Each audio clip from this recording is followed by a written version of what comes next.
삶을 흠모하고 존경했던 신우가 적지 않은 시련을 겪게 될 때가 왔습니다. 어느 날 아버지의 갑작스러운 병으로 가난하게 된 가운데 뜻밖의 상속 문제로 인해 가족 간의 갈등이 시작되었습니다. 이로 인해 남편과 그 형제들 간의 관계가 급격히 악화되었고 신우는 집안에서 외면당하는 처지에 처하게 되었습니다. 과연 이에 대해 어떤 결론이 도출될지, 신우의 운명은 어떠할지 현재까지도 이 이야기는 계속 전개 중입니다. 숙제를 대신해야 할 때도 있었고 오빠들의 밥을 차려야 할 때도 있었다고 해요. 결혼을 한다고 했을 때 우리 막내 신우가 저에게 몰래 연락을 해서 만나자고 했어요. 그러나 만나자마자 도망가라고 하더라고요. 그런데 내가 미쳐서 그러는 것도 아니고 당신을 괴롭힐 생각도 없어요. 부디 그대로 도망가세요. 오빠랑 결혼하면 예전에 저가 당했던 짓을 당하게 될 거예요. 그런 일을 겪고 살 것이라고요. 제발 그대로 도망가세요. 신우는 자신의 이야기를 들어주는데 우선 우리 살아있는 남편이 엄청 큰 도움이 돼줬다. 그는 항상 신우가 슬플 때마다 옆에 있어주고 지지해 주었다고 한다. 그러나 또 다른 둘째 도련님부터 신우를 가족처럼 대하면서 종처럼 귀찮게 다루고 먹이며 자랐다고 한다. 특히 둘째 도련님은 영유아일 때부터 신우에게 라면을 끓여오라거나 돼지고기를 구워오라거나 밥을 차리라고 하면서 정말로 신우를 심히 괴롭힌다고 한다. 신우는 결혼은 미친 짓이라고 생각했고 어릴 적부터 가족이 서로를 해치기 일쑤였기 때문에 결혼하지 않고 가족과의 인연을 끊고 살아야겠다고 결심했다.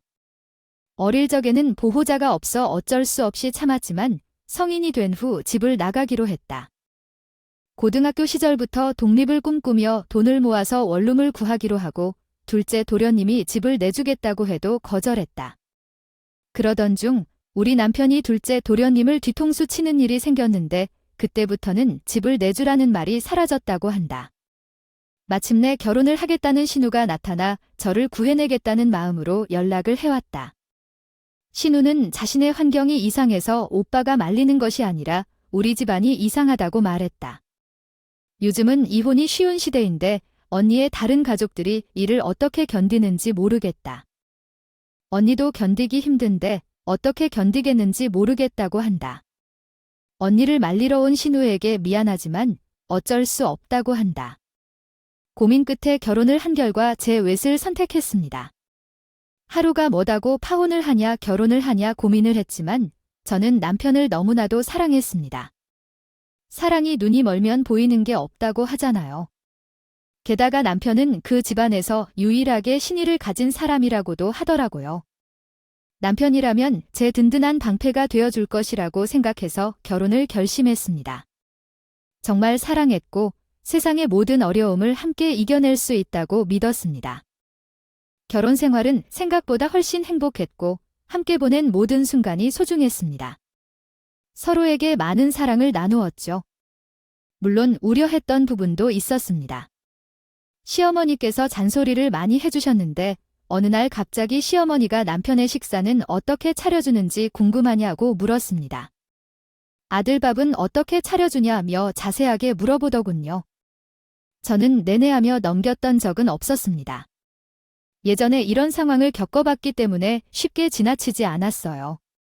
직장에서 바쁘게 근무하다 보니 반찬 가게에서 반찬을 사 먹고 국거리는 사서 끓여 먹는 편이었죠. 아무래도 우리 둘 다 직장 생활을 하다 보니 시간이 부족한 것 같더라고요. 그래도 우리는 서로의 사랑을 이어나가며 행복하게 살아가고 있습니다. 이제는 시어머니도 저의 노력을 알아주시는 것 같아요. 함께 어려움을 겪고 극복해 나가는 것이 서로에게 더욱 가까워지게 한답니다. 집에 오면 완전히 피로가 풀리듯이 진이 빠진다는 거 다들 잘 알고 계시잖아요. 퇴근해서 샤워부터 하고 밥 준비하고 언제 반찬을 만들어 먹고 있을까요? 한 번 만들어서 여러 번 먹는 것도 사실 귀찮은 일이죠. 그래도 국거리 정도면 며칠 먹어도 문제없지만 가장 귀찮은 것은 반찬 만드는 거더라고요. 그래서 대부분 사 먹는 편이 나은 것 같아요. 또한 그런 식생활을 하는 것에 대해 남편도 전혀 불만이 없었고 가끔은 남편이 직접 반찬을 사러 가기도 했어요. 본인이 먹고 싶은 음식이 있을 때마다 주저없이 골라와서 저희 생활이 만족스러웠죠. 요즘은 식재료 값이 비싸고 대량으로 파는 경우도 많아서 오히려 사 먹는 게 더 도움이 된다고요. 시어머니에게 차근차근 설명을 했는데 제 말이 끝나기도 전에 시어머니가 화를 내면서 말을 합니다. 지금 무슨 소리야? 나는 단 한 번도 밖에서 사온 음식을 밥상에 차려준 적이 없어. 다 내 손으로 직접 만들어 먹였거든. 음식은 정성이고 반찬은 무조건 만들어 먹어야지. 시간 없다고 사 먹는다는 게 핑계거리가 되니 요즘은 사 먹는 게 훨씬 더 이득이지. 가격도 양도 그렇고. 그냥 둘이 먹을 양만 사면 되는데 만들면 다 남아서 버려져 와요. 그러니 어떻게 돈 벌어서 먹고 살 것 같아. 여자는 부지런하게 움직여야 하는 법이야? 그래야 내 가게도 확실하게 하는 거야? 부지런하게 살아야 해. 지금도 회사와 집안일과 반찬 만들 시간이 있는데요. 어머니 말씀하시는 내용을 한국어로 번역하겠습니다. 어머님 백죽 된 말씀하시네요. 피곤한 모습이 나타나 안닥치며 웃지 못하겠지만 잘 지내시고 계시구나. 어멈닉이 우리 집 사정일기 놓치지 않고 우리 부부 함께하는 시간 전략 우리에게 이득일지 모릅니다. 간디야 당근 만들어준 시간이 다득이고요. 시간 만들어서 남편이랑 대화하는 시간을 많이 가져야 하다 열정했지만 집에서 쉬고 싶지 않아요. 아직 무거운 둥수 늘 수 있겠어요. 여자가 일하 해달다고 대수가 뭐지? 그런 말을 한 건 아직도 이해가 가지 않아요. 여자가 일하면서 집살림도 함께 푼낯이 공유 부족함 없이 먹이 사는 것이 진정한 여자냐. 저가 없으면은 이 자리인 거야. 해가 잃지 못하고 집 안을 못하면 반쪽 일이 된다. 그만큼 어머니 그렇게 살아오던 사람이면 다해요. 그것은 어머니께서 하신 말씀이에요. 사회생활도 내사도 다 해야 하는데 100점짜리면 어머니는 사회생활을 안 하셨으니까 50점짜리 맞죠. 제게 그런 얘기 하신다면 기가 차다는 듯이 큰 숨을 쉴 수 없이 말씀하시는 시어머니께서는 제 속에 힘든 일들을 털어놓고 전화를 끊으셨어요. 저도 이해하고 실습이나 배우고 싶어서 시어머니께 전화하고 싶어서 난리를 쳤어요. 어머니, 제가 맨날 먹히다 보니 할 줄 아는 반찬이 없는데 시댁에 가서 반찬을 배워야겠어요. 시댁에 방문해서 배우겠다고 하니까 시의 눈치를 살짝 보는 모습이었는데 제게도 계획이 있었다. 일부러 손질하지 않은 멸치를 한 포대 가져가서 시어머니께 멸치 풀이나 잘라달라고 부탁하고 시어머니가 만들게 했어요. 그 과정에서 까다로운 고구마 줄기 같은 실이라고 불리는 재료들을 가지고 가서 시어머니를 귀찮게 했더니 나중에는 제게 그러시는 것 같더라고요. 네, 그리고 국간장을 가져가자 어떻게 해야지 하고. 아직도 간장을 구별 못하는 게 준만이라 어떡하지. 모든 간장이 다 똑같은 것 아니에요? 어머니께서 한 걸음 한 걸음 다 알려주신다면 시간이 오래 걸린다. 시어머니는 귀찮아하면서도 반찬을 사 먹으라고는 결코 말씀하신다. 저는 작전을 바꿔서 남편의 시어머니에게 간을 갖다 주고 휴식을 취하게 했지요. 봐라 조미 언니를 좀 꺼내 조이면서 말해. 처음에는 재밌어 했지만 반복적으로 심부름만 시켰더니 남편도 결국 두 손 두 발 다 들게 되었어. 시어머니에게 직접 전화해서 반찬은 사 먹는 게 이득이라고 시간을 허비하고 돈을 쓰며 맛도 없다고 성질을 부린다는 거야? 그 후로 시어머니가 나에게 먹을 것을 가지고 잔소리하는 일이 완벽히 없어졌어. 며느리의 신경질은 그저 무서우지만 아들이 하는 신경질은 마음이 쓰여 보이나 봐. 남편이 제 편에 들리면서 반찬은 사 먹는 게 훨씬 더 편하고 좋은 일이라고 하니까 시어머니도 뭐라 할 수 없이 그냥 반찬 만들지 말라고 하더라. 이럴 때는 아들 말에 꼼 죽는 시어머니가 다루기 편한 게 되는구나. 남편 또한 항상 내 편을 들어주니까 시어머니랑 이런 일로 갈등을 해도 항상 내가 이기는 걸 알게 되었어. 결혼한 지 2년 차가 되었을 때 도련님이 난데없이 결혼을 하겠다며 시댁으로 여자친구를 데리고 오는 일이 벌어진 적이 있어. 일방적으로 통보를 하며 말을 해서 시어머니 화가 났고 결국 나에게 함께 식사 준비하는 일을 도와달라고 했어. 시댁의 도련님이 여자친구를 데리고 올 거라는 날이 되자 점심이 지나 시댁을 찾아가서 시어머니랑 함께 식사 준비를 하고 있었어. 도련님이 결혼할 여자를 소개시켜준다며 나라고 항상 시어머니가 말에 토를 달고 반기를 드는 사람은 아니었어요. 시어머니랑 같이 갈비찜에 생선구이에 회무침까지 정말 상다리가 부러진다는 말이 실감이 날 정도로 분주하게 음식을 준비했어요. 저녁 시간이 다 되자 도련님이 드디어 여자친구를 데리고 시댁에 발을 들였는데 솔직히 저는 무슨 말을 해야 할지 잘 모르겠었어요. 도련님이 데리고 온 여자는 어딱 봐도 날라리 티가 팍팍 나는 그런 여자였어요. 우리 도련님이 나름 사자 직업을 가진 사람이거든요. 생긴 건 뚱뚱하고 못생기긴 무려 회계사라는 직업을 가지고 있는 사람이잖아요. 본인이 외적인 것이 별로라는 걸 어릴 때부터 깨달아서 능력이라도 잘 키워야 장가를 갈 수 있을 거라고 생각을 했대요. 그래서 중학생이 되자마자 밤마다 코피를 쏟아가면서 공부에만 매달렸다고 했어요. 그렇게 열심히 노력을 한 결과 회계사 시험까지 한 번에 패스를 해버리는 결과를 이뤄냈어요.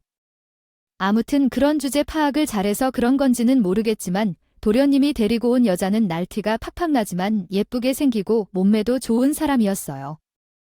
본인 계획이 탄탄하게 있다 보니까 여자도 얼굴 예쁜 여자로 다가 잘 만난 것 같더라고요.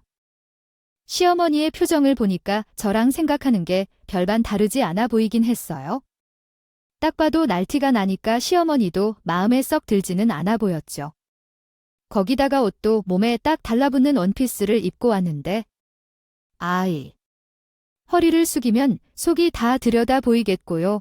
세상에 그런 며느리를 예쁘다고 맞이해줄 시부모가 어디 있겠어요. 당연히 시부모님 표정도 써 들어갔죠. 그래도 분위기를 좀 바꿔보려고 하셨는지 시어머니가 도련님의 여자친구에게 질문을 쏟아냈어요. 그래요. 우리 아들이랑 결혼을 하려고 하는 여자가 어떤 사람인지 참 궁금했는데 실제로 보니까 예쁜 아가씨네. 하는 일이 뭡니까? 저는요, 네일아트 샵에서 일을 하고 있어요. 이거 내성 발톱으로 엄청나게 고생했던 거 알고 계시죠? 그거 교정하러 샵에 방문했다가 눈이 딱 맞아버렸어요. 도련님이 군대 생활을 할 때 생기게 된 내성 발톱으로 엄청나게 고통을 받고 있었는데 네일 아트샵에서 교정 관리를 하다가 관리사인 동서와 눈이 딱 맞았다는 겁니다. 저는 처음에 동서가 샵에서 일을 하는 직원인 줄 알았는데 이야기를 듣다 보니까 사장이라고 하더라고요. 1인 샵으로 운영이 되고 있어서 큰 돈을 버는 건 아니었지만 그래도 단골 스님들도 꽤 있는 알짜배기 샵이라고 말을 했어요. 하지만 시어머니는 회계사인 도련님에 비해 너무나도 모양이 빠지는 동서가 들어오게 되니까 직업을 알게 된 이후부터는 시큰둥하게 돼 하더라고요. 저는 남편이랑 같은 회사에서 일을 하고 있던 사이였기 때문에 딱히 직업을 가지고 까내리다 그나 반대를 하진 못했었거든요. 심지어 남편은 군대를 다녀온 시간 때문에 저보다 회사에 더 늦게 입사를 한 상태였고 제가 직급은 더 높았고요. 아무튼 시어머니는 회계사로 키운 둘째 아들이 고장 네일 아트나 하는 여자랑 결혼을. 금일이라고 할 때 모두가 놀라며 시무룩해하는 소식을 전해드립니다. 노인들은 미용사, 네일 아트, 피부관리사와 같은 직업을 하는 사람들을 공부 못하는 사람들로 인식하는 경향이 있다는 것입니다. 그리고 시부모님도 여자이면 내리 깔고 보는 시아버지와 시어머니인데 젊은이들은 명문대를 졸업하고 회계사가 되는 등 공부를 열심히 한 분들과는 다르게 빈틈없이 빈둥대는 사람으로 비춰집니다. 어느 날 저녁, 시아버지가 뉴스를 틀었는데 아나운서가 금일 저녁이라는 표현을 했습니다. 시아버지는 이를 이해하지 못하고 오늘을 뜻하는 금일이 아닌 금요일을 뜻한다고 생각합니다. 하지만 아버지는 금일이 오늘을 뜻하는 말임을 알리며 금요일은 다름 아닌 금이라는 금속과 연관이 있다는 이야기를 합니다. 그리고 소금지와 목토를 말하며 일주요일 순서에 대해서 이야기하고 모두가 당황스럽게 논의를 벌이게 됩니다. 이런 터무니없는 상황에 가족 모두가 당황하는 장면이 펼쳐집니다. 해져서 할 말을 잃고 묵묵히 밥만 먹게 되었어요.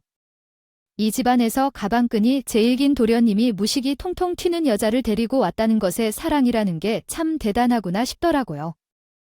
아, 저 같으면 솔직히 대화가 통하지 않아서 절대로 못 만날 것 같았거든요. 다들 벙쪄서 아무런 말도 하지 못하고 있으니까 시어머니가 가만 냅두면 안 되겠다 싶었는지 총대를 메고 슬그머니 이야기를 하더라고요. 아니 근데 다들 아직 홍기도 덜 찬 것 같은데 왜 벌써 결혼을 하겠다고 그래?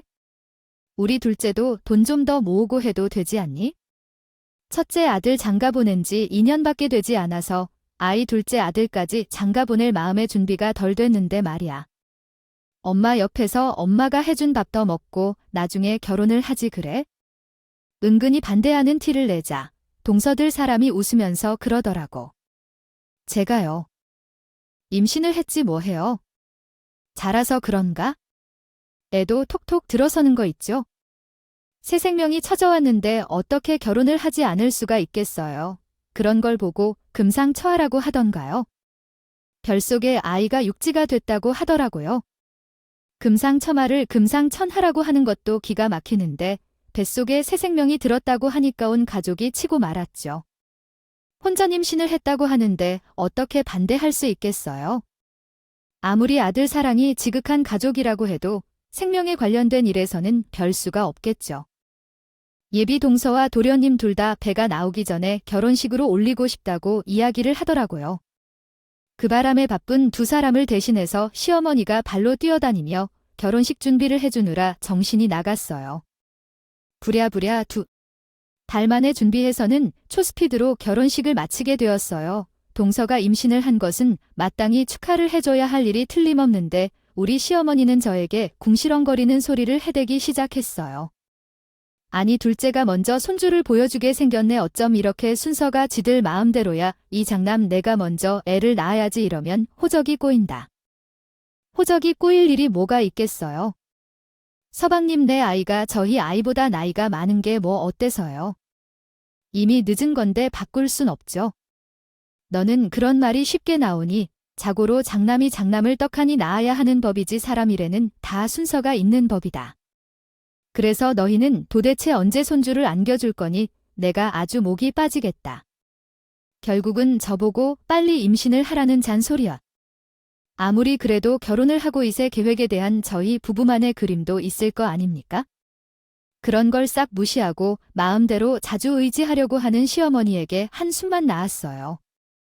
거기다가 우리 부부가 맞벌이라서 평일에는 회사 갔다 오면 기절하듯이 잠장이 바쁜데 하늘을 봐야 별을 따지 않겠어요. 전 일부러 시어머니에게 웃으면서 돈 좀 팍팍 모으고 천천히 가지겠다고 둘러댔는데 삼신할매가 저희를 찾아와서는 떡하니 새 생명을 안겨주고 가셨어요. 경사는 경사지만 저는 임신을 할 줄 몰랐었기 때문에 오히려 당황스러운 마음이 앞섰어요. 아무튼 동서해 4개월 차이로 임신을 하게 되었고 시댁에서는 드디어 장남내도 아이를 가지게 되었다면서 방방 뛰면서 기뻐하셨어요. 앞에서도 말을 하긴 했지만 우리 쉽다고 하지만 영광과 찬미를 주었지요. 지금 이어나가는 인생은 반 엄마 걱정거리에 혼동하기도 참 지치고 나에게 확실히 이경에서 관리 결과를 얻다면 나 서영교 못을 이웃에게 중요하다 생각했어요. 하지만 난 또한 생기질 재면 소중한 삶과 월선의 것 이제껏 것이 되는 하나의 것으로 있지 않았다. 청격은 이를 이렇게. 소식을 듣자마자 제 등골이 다 서늘해지는 기분이었어요. 아무튼 그 이후에 제가 출산을 했는데 출산의 고통을 다 잊기도 전에 병실에 찾아온 시부모님께서 저에게 건넨 첫마디는 역시 나였어요. 아이, 그래, 아들이냐 딸이냐. 어젠 미신 기간 내내 성별을 안 알려줄 수가 있어서 내가 궁금해서 하게 된다는 이야기를 듣자마자 달려왔죠. 아들이야? 딸이야? 몰라왔어요. 응, 이제는 말해도 되겠지요. 저는 뱃속의 아이 성별을 알고 있었지만 끝까지 시댁에는 말을 하지 않았어요. 대충 짐작이 가시겠지만 아이가 딸이었어요. 동서가 처음에 딸을 가지고 있다고 했을 때 얼마나 모진 구박을 받았는지 옆에서 실시간으로 지켜봤죠. 그 화살이 급격히 제게 올 것이 분명했지만 제가 어찌 딸을 가졌다고 솔직하게 말할 수 있겠어요. 거기다가 동서는 딸인 줄 알고 나와서 완전히 다른 대우를 받았죠. 임신 기간 내내 스트레스를 받고 싶지 않아서 일부러 비밀로 하고 있었는데 병원에 찾아왔으니 성별을 알게 되는 것은 시간 문제였어요. 결국 제 입으로 실토를 할 수밖에 없었어요. 공주님 나왔어요.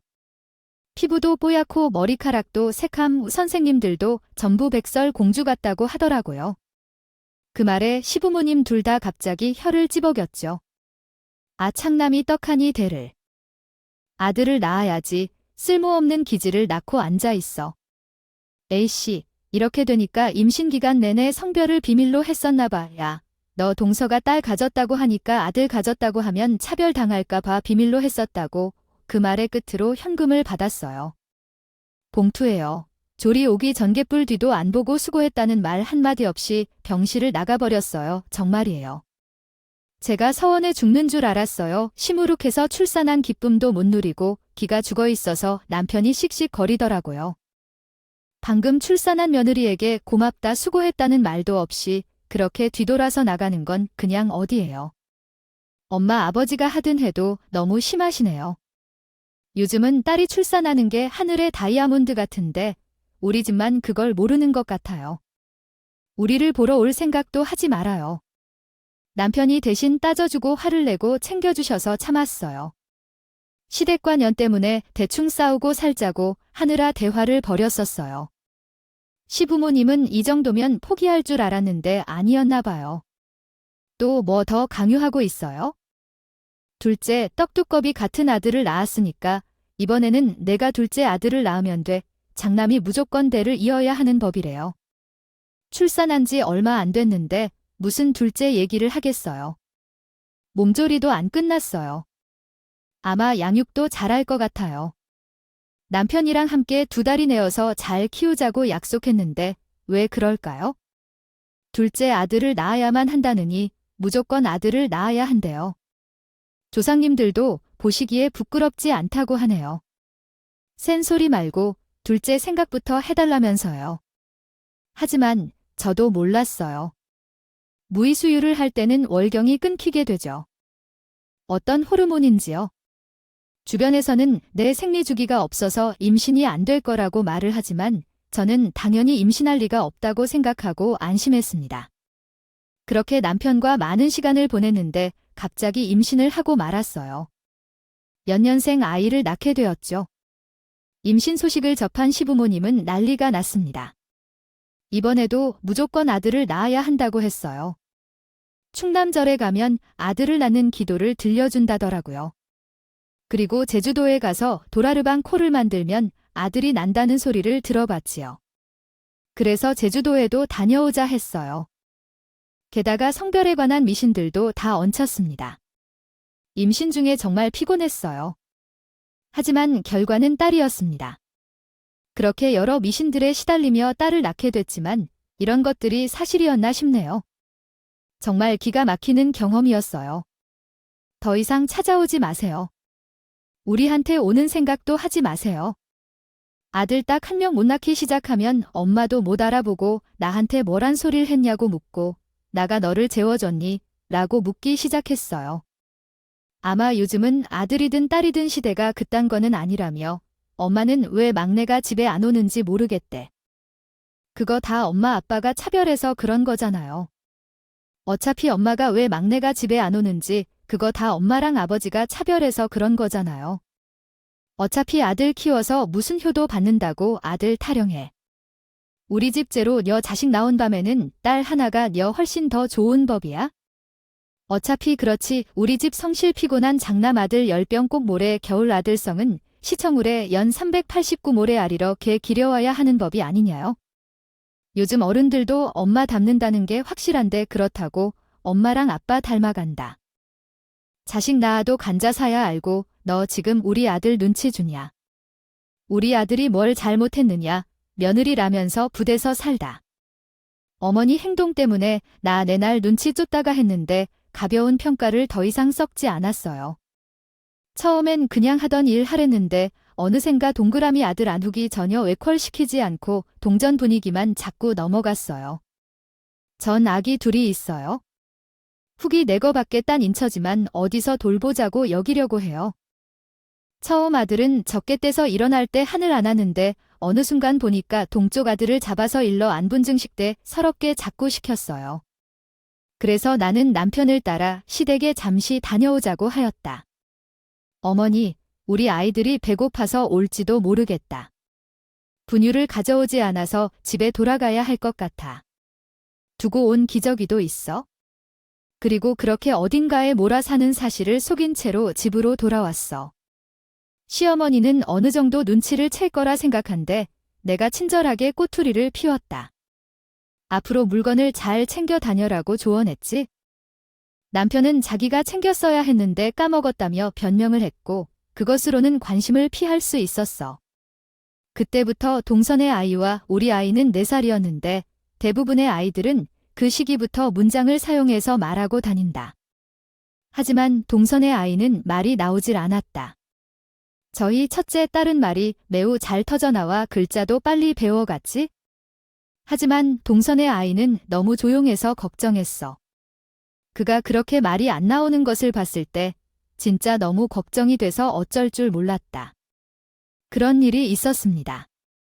어쩌면 사촌 형제가 대전행이 표현처럼 잘합니다. 시어머나 시부모님께서도 비경문을 내포하실까봐 침울해하였습니다. 부모 등이 실장 아니면 돈을 들면 째되지 어있겠습니다.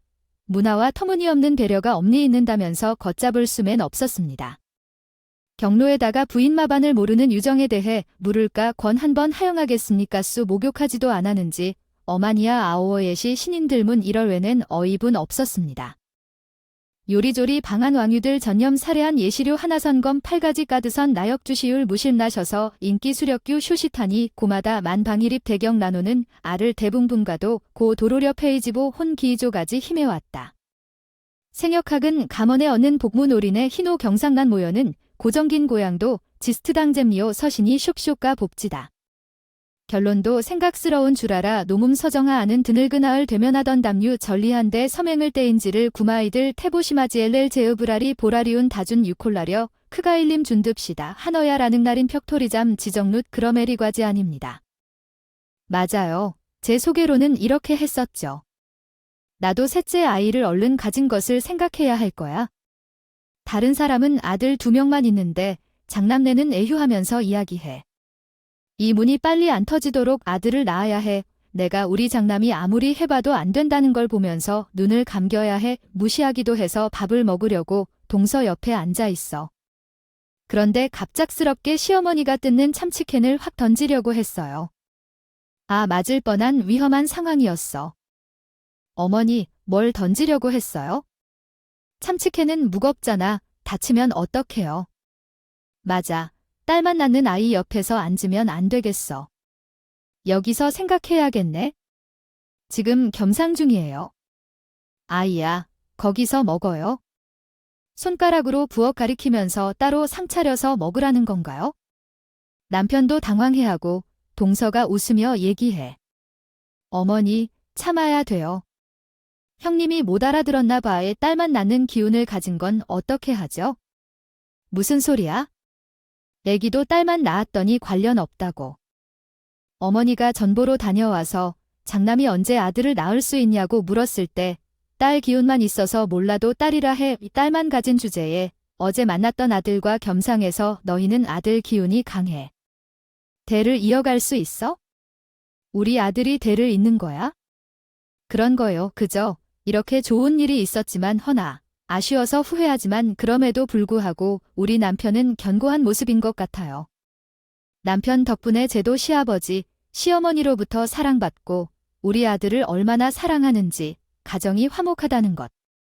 그 순간 정말로 얼굴이 화끈해지면서 무슨 말을 해야 하는지 억울하고 입이 덜덜 떨려서 말이 나오지 않았어요. 제 손까지 덜덜 떨리며 가만히 있자 갑자기 옆에 있던 손주가 입을 열었어요. 태어나서 처음으로 그 목소리를 듣는 거에서 놀랐지만 손주 입에서 나온 경악스러운 말에 가슴이 충격을 받았어요. 엄마, 이제 우리 아빠 이야기해도 되나요? 근데 왜 우리는 아빠와 함께 살지 않아요? 라고. 그 말에 시아버지의 기분이 차가운 물에 담기는 것 같이 가라앉았어요. 아버지는 당황해서 눈앞이 회전하고 처음 듣는 이야기인 것 같아서 손주에게 물었어요. 그때 아버지가 시앞에서 서방님과 정수를 향해 손을 날려요. 아니, 그게 무슨 헛소리야. 너희 혹시 별거하게 살아? 둘째는 어떻게 생겼다는 건지, 아, 그게 무슨 소리야? 아니, 별거. 무슨 뜬데 둘째가 뭐라고. 아니야, 별거 아니지만 너희 아빠랑 따로 사는 건데 맞잖아. 우리 아빠랑 따로 살아. 아, 맞다. 엄마가 못해야 돼. 절대로 우리 집에 오지 말아야 한다며 말하는데 입을 열어선 안 된다며 어찌해. 엄마 실수해버렸어. 그래서 제가 혼자 열그리며 북사시나무처럼 덜덜 떨고 있지 않을 거야. 조카의 말에 모두 경악했고 난리가 났어요. 아니, 우리 손주가 지금 무슨 소리를 하는 거야? 그리고 왜 그동안 말을 하지 않고 숨겨왔니? 얘야, 어쩌다 잠깐 꿈을 꿨니? 정말 말도 안 되는 소리를 하고 있어? 동서가 너무 흥분해서 큰 소리를 지르자 조카는 덜덜 떨면서 손을 싹싹 씻겼어. 엄마, 제 잘못이에요. 하게 하지 마세요. 더는 말 안 할게요. 말도 못하는 척 할게요. 동서는 얼굴이 붉어지고 남편은 동서의 어깨를 붙잡으며 지게 다 무슨 소리야? 제대로 설명해야 해라고 소리쳤어. 그때야 조카의 얼굴을 제대로 살펴보니 아니, 전혀 닮은 게 없네. 그냥 예쁘게 생겼다고 해서 닮은 줄 알았어. 조카의 말에 의심이 들고 서방은 동서를 향해 난리를 피우자 조카는 울면서 우리 아빠에게 가고 싶다고 말하더니 바닥에 누웠어. 우리 둘째 아이가 아니야. 의심이 확신으로 변했고 동서는 입을 다물고 주저앉아 있었어. 언제까지 이런 상황을 견뎌야 할지 솔직하게 말해라. 우리 아들은 맞아? 지금 이게 무슨 일이야? 동서는 어버버하며 입이 막힌 채 서방은 유전자를 물었어. 그것은 감사하겠다고 난리를 피웠을 때의 이야기였어요. 분위기가 삽시간에 삭막해지고 동서가 갑자기 자리를 박차고 일어서더니 조카는 챙기지도 않고 집을 뛰쳐나가더라고요. 서방님이 동서를 놓치지 않겠다며 곧장 따라 뛰어가려는데 마치 사슴과 호랑이가 레이스를 벌이는 것 같았습니다. 시부모님은 뒷목을 잡고 졸도하시며 저와 남편은 조용히 시댁을 나란히 떠났습니다. 한 달이라는 시간이 흐른 후 동서와 서방님이 이혼한다는 소문이 퍼졌어요. 첫째 조카가 서방님의 자식이 아니라는 유전자 검사 결과가 드러난 것입니다. 결혼을 한 상태에서 양다리를 걸치고 있던 그 시절에 이미 임신 중이었고 누구의 아이인지 알 수 없었던 것이었죠. 결국 결혼을 감행하게 된 건 서방님의 재력과 전문직 직업 때문이었습니다. 출산 후 친부가 찾아왔을 때 서방님은 애를 보여주며 양육비를 몰래 받았다는 사실이 드러났고 조카가 우리 아빠라며 소리치는 순간 시댁에서는 입을 다물고 말라는 지시가 내려졌습니다. 그 사실을 알게 된 남편은 이혼 소송을 제기했고 이혼금 등을 요구했습니다. 두 번째 아이는 당신의 아이니까 당신에게 데려가서 키우도록 하겠다고 했습니다. 하지만 병원에 가서 알고 보니 이미 자라서 출산해야 한다고 했고 자녀가 자기 아이인지 다른 사람 아이인지를 확인하기 위해 친자 검사를 하기로 결정했습니다. 남편은 이혼 후 해외로 떠날 것이라고 변호사를 찾고 다녔습니다. 그 이후 시어머니는 아들을 잃게 되어 망연자실했습니다. 그리고 저에게 미안해하며 딸만 생각이 있다고 말했습니다. 하지만 저와 남편은 자녀를 키우는 것이 즐거워서 세 번째 아이를 계획하고 있습니다. 남편과 이혼 후 8개월이 지난 지금입니다. 요동 지난번에 둘째를 출산했을 때 소름이 돋았어요. 그러다 서방님의 아들이 아닌 줄 알았답니다. 정말 의외네요. 꼬리가 9개가 아니라 19개가 달린 줄 알았답니다. 저는 경사스럽게 세 번째를 임신했는데 지난주에 아들이라고 성별 확인을 받았어요. 남편이 빨리 알림을 받았더니 집으로 꽃바구니도 보내고 조리원도 예약했다고 자세히 설명을 해주더라고요. 제 당위를 몹시 챙기면서 이야기를 했어요. 마침내 나도 어깨를 펴보일 수 있겠네요. 아직까지 사실 시댁에 대해 금방이라도 방문하지 않은 채 가만히 있어요. 하지만 이듬해에는 시댁에 한번 갈까 합니다. 제 분식은 아직 끝나지 않았으니까요. 저도 최대한 시부모님 약을 올리고 아들 가진 유세 좀 떨어놓으려고요. 지금은 곧 18주차에 들어갑니다. 출산할 때까지 몸 잘 챙기면서 지내겠습니다. 제 웃지 못할 이야기를 들어주셔서 정말 감사합니다. 하지만 저와 남편은 자녀를 키우는 것이 즐거워서 세 번째 아이를 계획하고 있습니다. 남편과 이혼 후 8개월이 지난 지금입니다.